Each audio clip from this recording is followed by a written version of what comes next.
This course covers information concerning entry into permit-required confined spaces. You will learn the basics of confined space permit procedures, entry and monitoring requirements, role of the supervisor, attendant, and entrant, ventilation requirements, and rescue procedures. To protect you and others, all confined spaces that pose a danger are classified as permit-required confined spaces. This means that before anyone is allowed to enter the space, an entry permit must be completed. This entry permit ensures that all hazards have been controlled before entry and that only qualified workers enter the area. A permit-required confined space must not be entered unless there is a completed, signed permit posted or readily available for review. To aid in the preparation of an entry permit, each permit-required confined space has been evaluated for hazards and acceptable entry conditions.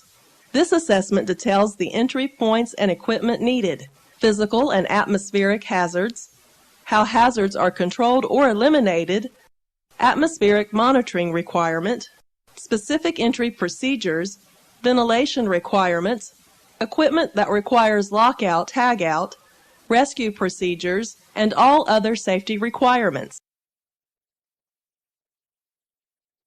The entry permit contains the following information: purpose, date, and how long the entry will last, names of entrants, attendants, and supervisors, hazards of the permit space, results of initial and periodic tests, means used to isolate the space, methods used to eliminate or control hazards, acceptable entry conditions, equipment to be used in the space, rescue procedures, and any other additional permits needed, such as for welding or other types of hot work. It is the responsibility of the entry supervisor to ensure the entry permit is properly completed and issued before allowing anyone inside the confined space. The conditions that must be met before entry are called the acceptable entry conditions. These are determined by the hazard assessment and the supervisor in charge of the entry and must be established before entry. Acceptable entry conditions define the safest atmospheric and physical conditions of the space and cannot be changed without a new entry permit. A part of the acceptable entry conditions includes the required atmospheric conditions in the confined space. An example of acceptable atmospheric conditions might include oxygen level of 19.5 to 23%, no explosive gas concentrations, no toxic fumes or vapors above allowed levels, and ventilation established and maintained. If any atmospheric conditions in the space are immediately dangerous to life or health, a confined space rescue team must be on site and ready to conduct rescue operations. Acceptable entry conditions also include the physical hazard that may be present. Examples of acceptable physical conditions might include no engulfing material in the confined space, no hazardous chemicals or materials, the space has been drained and flushed, internal temperature is less than 100 degrees Fahrenheit, electrical and mechanical components in the space are locked out, all pipes to and from the space are disconnected or blocked, a rescue team is available and an attendant is present, and all entry, rescue, and monitoring equipment is in place. Before and during the entire time people are in the confined space, the attendant must continuously monitor the conditions by using remote instruments. Conditions monitored may include the internal atmosphere and temperature, lighting and condition of all people working in the space. Monitoring tests are conducted in permit spaces to determine if acceptable entry conditions are being maintained. Since many gases are heavier than air, atmospheric quality testing must be conducted at all levels and areas of a confined space, not just the entry point. The entry procedure for the specific confined space must be followed to ensure the safety of everyone who goes inside.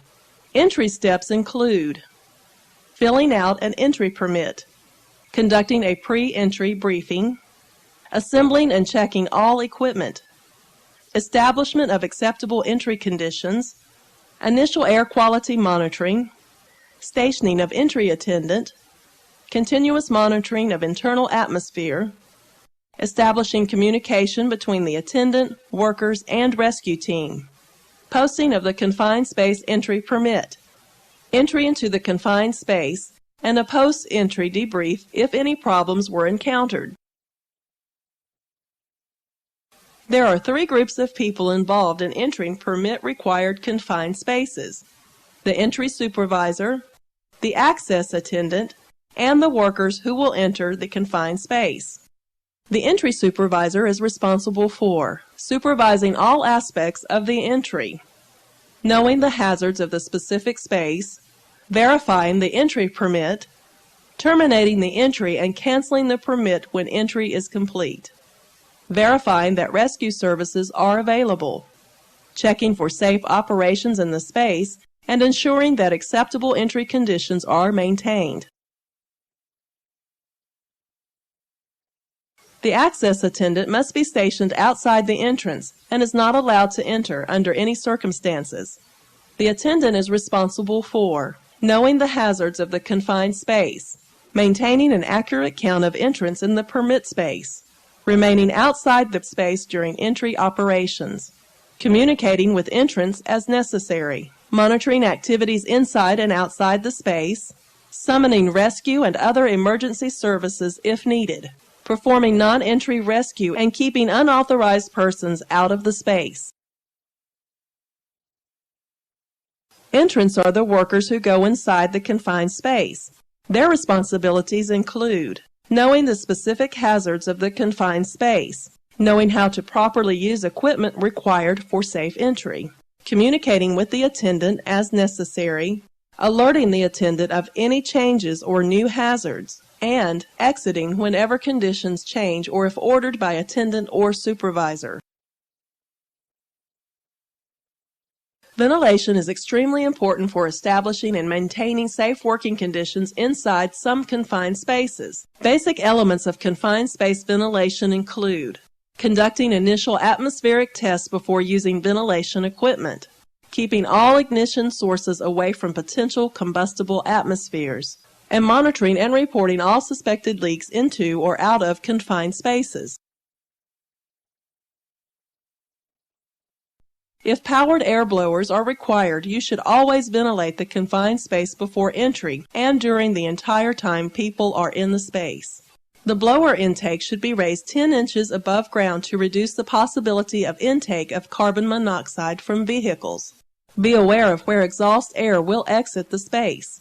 Locate the blower 5 feet away from space opening to prevent recirculating air back into the space.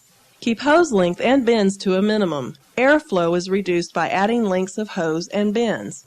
Be sure to locate end of vent ducts near bottom of the space. You should increase the initial purge time by 50% if the confined space atmosphere is toxic or if the space has irregular shape. Ventilation systems must be able to provide 20 air changes per hour. Consider providing direct supply ventilation to the areas occupied by workers. Use local exhaust for air contaminant sources such as welding or paint fumes. The entry supervisor must decide if supply, exhaust, local, or combination of ventilation equipment is to be used. The advantages of supply ventilation include rapid and local dilution directly at workers' breathing zone, effective air mixing, and cooling airflow that helps keep workers more comfortable. Disadvantages of supply ventilation include contaminated air discharge at the access point, overcooling of workers in cold environments, and spreading of dust or evaporation of liquids.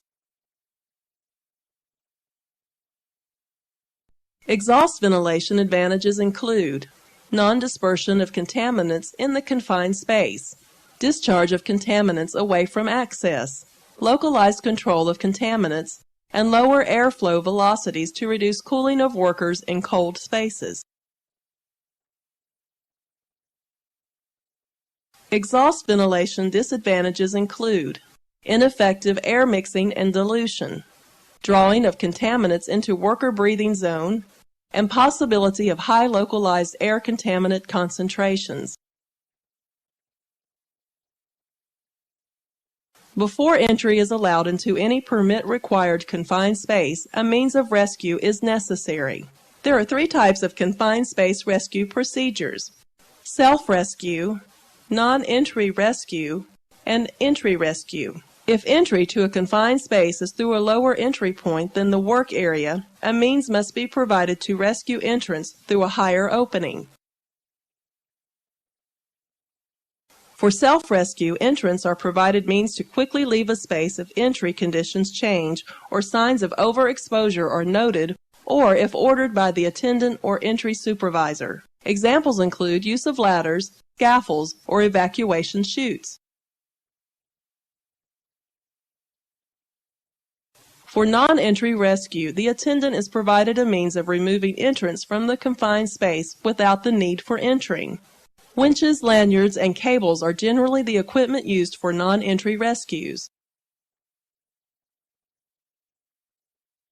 Entry rescues are conducted by a specially trained team that has experience in rescue from the specific type of confined space. A rescue team must be on standby during all entries into spaces that have atmospheric conditions that are immediately dangerous to life and health. Confined spaces are dangerous places. Before you enter any permit-required confined space, make sure you know the hazards and how they have been eliminated or controlled.